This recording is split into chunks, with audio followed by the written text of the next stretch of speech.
हे सांगतो फक्त थोडं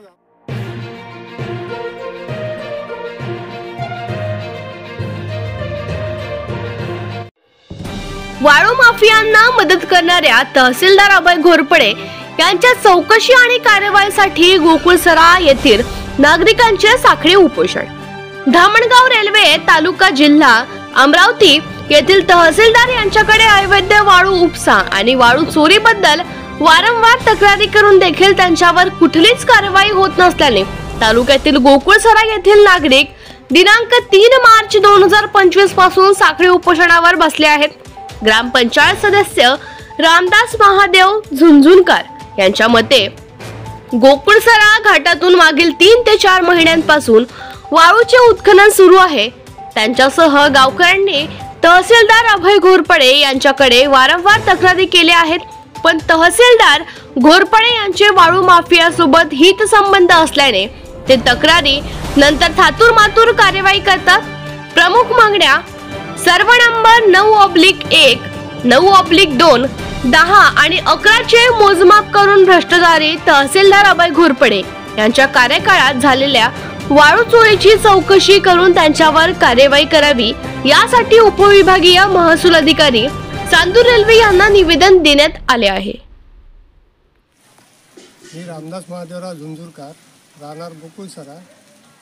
आमच्या इथे येत्या 3 महिन्यापासून वर्धा नदी पात्रामधून रात्रीच्या वेळी अवैधरित्या रेती वाहतूक चालू आहे. याकरिता आम्ही तहसीलदार यांना वारंवार तक्रार देऊन आजपर्यंत आमच्या रेती घाटामध्ये कोणत्याही प्रकारची तक्रार झालेली नाही, तक्रारीवर कारवाई झालेली नाही. याकरिता आम्ही साखळी उपोषणाकरता गावकरी आणि ग्रामपंचायत पदाधिकारी बसलेलो आहोत. आम्हाला न्याय मिळावा शासनाकडून हीच आमची अपेक्षा.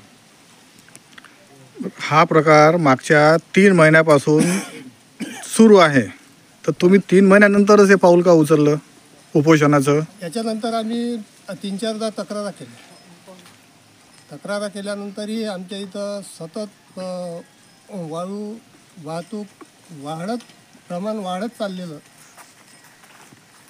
पण कमी होण्याचा त्याला कोणत्याही प्रकारचा आळा बसलेला नाही. त्यामुळे आम्ही पुन्हाही तक्रार देऊन आम्ही साखळी उपोषणाला बसण्याचा निर्णय आम्ही ग्रामस्थांनी घेतलेला आहे. तहसीलदाराचं काय म्हणणं आहे याच्या तुमच्या तक्रारीवर? तहसीलदाराचं म्हणणं असं आहे का आम्ही मेसेजद्वारा त्यांना कळवलं आणि थातूर मातूर थोडीफार कारवाई दाखवते. त्या कारवाईवर आमचं समाधान झालेलं नाही आहे. तरी मिळून हे पाऊल उचललेलं आहे. आम्हाला आमच्या ह्या प्रमुख 2-3 मागण्या आहेत. कायमस्वरूपी आमच्या इथून अवैधरित्या वाहतूक बंद करण्यात यावी आणि ज्या सर्वे नंबर मधून चोरी झालेली आहे याचे मोजमाप करून संबंधित पोलीस स्टेशन यांना तक्रार देऊन गुन्हे दाखल करण्यात यावे. मागणी नंबर 3. बरं, तुम्हाला कारवाई गोकुळसरा घाटावर पाहिजे की तहसीलमध्ये सुरू असलेल्या अवैध बाकी जे घाट आहे त्यावरही कारवाई पाहिजे? गोकुळसरा सर्वे नंबरवर दिल्याप्रमाणे 8, 9, 10, 11 आणि 16. बरं.